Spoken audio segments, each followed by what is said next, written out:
So this is how you can get rid of the Yahoo search in your Chrome browser. So right now, I don't really have a Chrome browser, but I will be showing you the same steps because they pretty much have the same buttons. Now, what you're going to want to do is look for the settings of your browser. This can work for any kind of browser. So now what you're going to want to do is look for your settings. Mine is right here.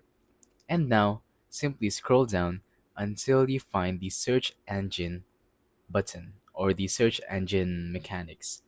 As you can see, mine is right here. If you're using Opera, then good for you. You will be able to follow this tutorial easily. But if you're not, then I really do recommend using Opera because, in my opinion, it is the best browser. Once you're here, what you're going to want to look for is this change button. Usually, it would be the Yahoo search. Now, what you're going to want to change it to is Google search or whatever kind of browser you may want to change it to.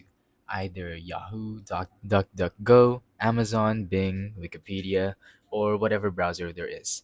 So, if you don't want Yahoo, you're simply going to want to choose another different browser, like for example Google search, and then tap on set as default. As you can see, mine is already set as default, so it is not using the Yahoo browser, but instead it is using Google. And yeah, that is how you can change the search engine and get rid of the Yahoo search. So once again, go to your settings and simply look for the search engine, and then change it to Google or any kind of browser if you want to get rid of Yahoo. And thank you for watching. Don't forget to leave a like, subscribe, and let us know in the comments down below if the tutorial worked or if you have any questions. Thank you and goodbye.